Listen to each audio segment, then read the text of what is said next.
When you're going through hell and everything is going against you, the easiest thing in the world to do is to start thinking negative. It's easy to go through life holding on to things that are weighing us down. Guilt, resentment, doubt, worry. The problem is when we allow these things in, they're taking up space for the good things that should be there. Imagine your life is like a container. You were created to be filled with joy, peace, confidence, creativity. But if you allow worry in, it pushes out the peace. There's not space for both. You can't go above 100%. You have a limited amount of room. If you allow guilt to take up space, that's space that you don't have for the confidence you need. Most people will let their present physical results control their way of thinking. They're emotionally involved in it. They think it's an accident that the same results keep reoccurring. That's no accident. If you've got a financial problem, if you've got a cash flow problem, if you've got a marital problem, that's what most people concentrate on. If a doctor takes a photograph of your body and then tells you you're sick and shows you you're sick, what's the person concentrate on? Sickness. What's the photograph prove? The photograph proves that the person has been concentrating on something wrong to move their body into that vibration. What should they do? They should ask for help. Where does it come from? There's only one source, and they see perfect health, or they see prosperity. But the cynics don't believe this. It's a strange thing, the cynics don't get results either. Quit letting your present results control your thinking. Don't let life change your name. Don't let it change your name. Don't you be nasty just because they're nasty. Don't you be hateful just because they're hateful. Don't you be vengeful just because they're vengeful. Don't lose yourself in your situation. Don't let your situation eat up yourself. You've got to get grounded. You've got to train your mind to serve you. Meditation is one of the ways in which you can do that. Reading is one of the ways that you can do that. Listening to music is one of the ways that you can do that. Exercise is one of the ways in which you can do that. Things that you can do to still your mind, to clear your thoughts so you can think. Change the way you see yourself and begin to tend to the personal details. If you trust yourself, if you believe and don't doubt in everything in you, you can do it. You can do it.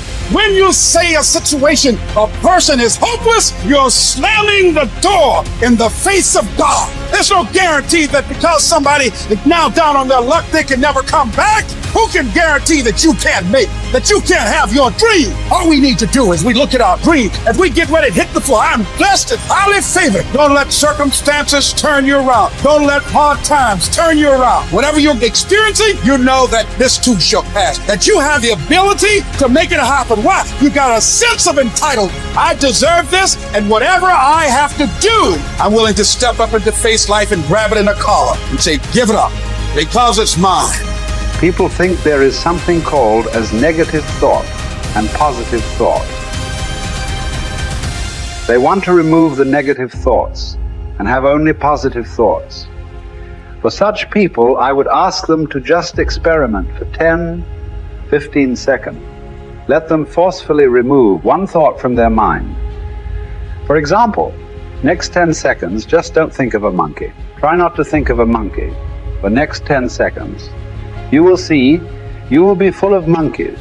So what I am saying is, this is the nature of your mind, because in this mind, all the 3 pedals are throttle. There is no brake, there is no clutch. Whatever you touch, it will only go faster. In this kind of mind, people have been taught from moral teachers and religious teachers, do not think about bad things. Well, since then, it's been a full-time job, so there is no way you can handle the mind like this. This doesn't need any great enlightenment. If you spend 2 minutes with your eyes closed, you will realize you cannot do anything forcefully with this mind. So, I want to remove negative thoughts. Do not ever go in this direction, because what you want to remove will become your quality. Always you will be on it. So, what should I do? The thing is this, without understanding the fundamental mechanism of this mind, because our mind, human mind, is the most sophisticated computer on the planet. Even all the supercomputers have come out of this. When this is the case, Is it not important that we understand the mechanics of how it functions? One simplistic aspect of how it functions is there are no subtractions and divisions in our mind. There is only addition and multiplication. If you try to do something with it, it will say one more. If you try hard, it will multiply into many more. In this mind, you don't try to identify what is positive, what is negative, and try to remove it. First of all, one needs to understand this mind of yours. This body of yours is supposed to serve you. The life that you are is important. Body and mind are vehicles that must serve us. If you sit in a vehicle, it must go where you want to go. If it goes to its own destination, what is the point of such a vehicle? It's just a nuisance. Right now, most human beings are unfortunately experiencing this fantastic possibility of human mind as a nuisance, as a troublesome thing. Well, this is the most beautiful thing you have. There is something called as you which exists. This is not a composite of all your thoughts and emotions and physiological processes. Beyond that, there is you. If you close your eyes, even if you cannot see anything, you're still there. It is through the window of your eyes that you are looking out. But if you close your eyes, it doesn't mean that you don't exist. You still exist. So beyond your thought, you still exist. Beyond your emotion, you still exist. So that you, the life that you are, this has to come into your experience. Why is it that you're not allowing that to come into your experience, which is the most significant aspect of who you are? Who you are right now, the most significant aspect is you and me are alive right now. This is it. What I'm thinking, what you're thinking is not the important thing. We are alive right now. That is the important thing. So it is important that you focus on this fundamental sense of aliveness within you. And then you will see there is a natural distance between you and your thought process. Once there is a distance between your psychological process and your physiological process, this is the end of suffering. Because there are only two kinds of suffering that human beings go through: physical suffering and mental suffering. Once you create a little space between you and your mind, between you and your body, this is the end of suffering. This is something every human being has to experience and know, otherwise thinking, I will just remove negative thoughts and I will have positive thought. All the best, it's not going to work.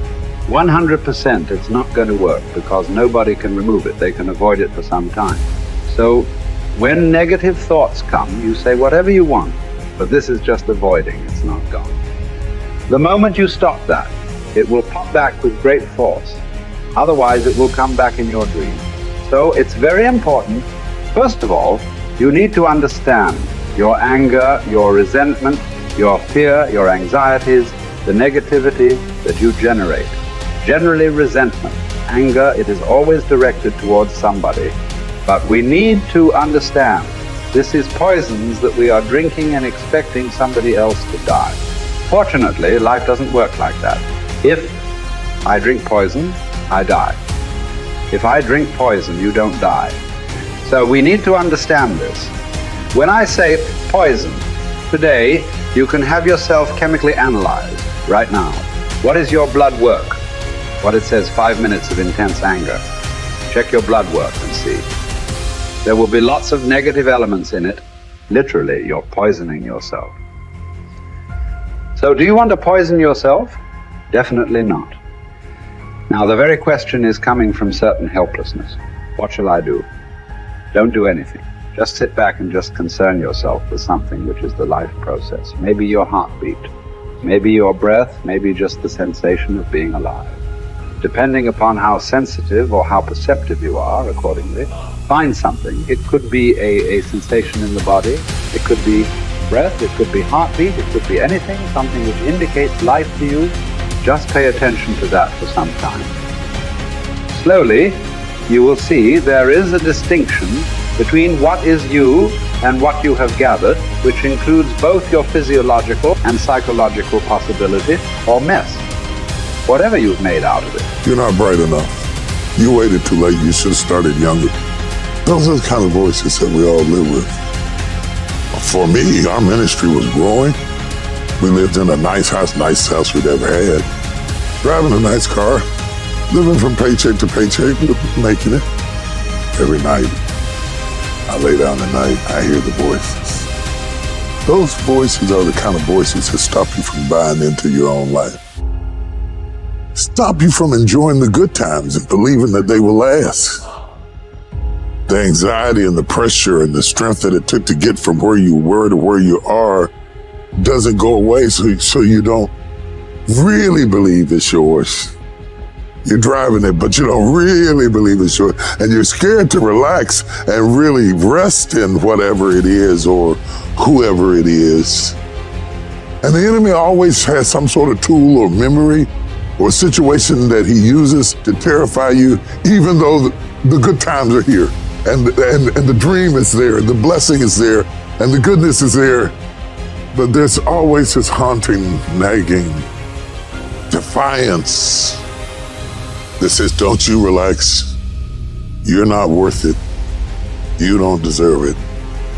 And it's not going to last. Resting in what God has done is often more difficult than receiving what God has done. To rest in it, to believe that it will last, to believe that you will last, that love will last, that life will last, that good times will come, that things will be better. It's difficult because of the voices. And you are what you eat, and the voices are the food that feeds your faith or fear. You see those voices that say what you can't do, what you can't have, what you can't be, what's not going to last, what's not going to work, is how the enemy pulverizes the promises of God in your life. And it takes word to combat word.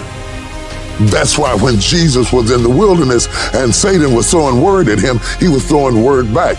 And what we have to do is put word on word. I'm blessed. I'm blessed in the city. I'm blessed in the field. I'm blessed in my uprising. I'm blessed in my downsetting. I'll be blessed into my old age. I'll be blessed when I'm an old man. My grandchildren will be blessed. My body is blessed. My mind is blessed. My head is blessed. I got this. I can handle it. I can do it. Bring it on. Here it is. That kind of talk, saying that to yourself, drives back the other voices of negativity that we all have creep up behind us and tell us that we're not capable and we're not competent and we're not gifted enough and we're not good enough or we waited too late or God is punishing us.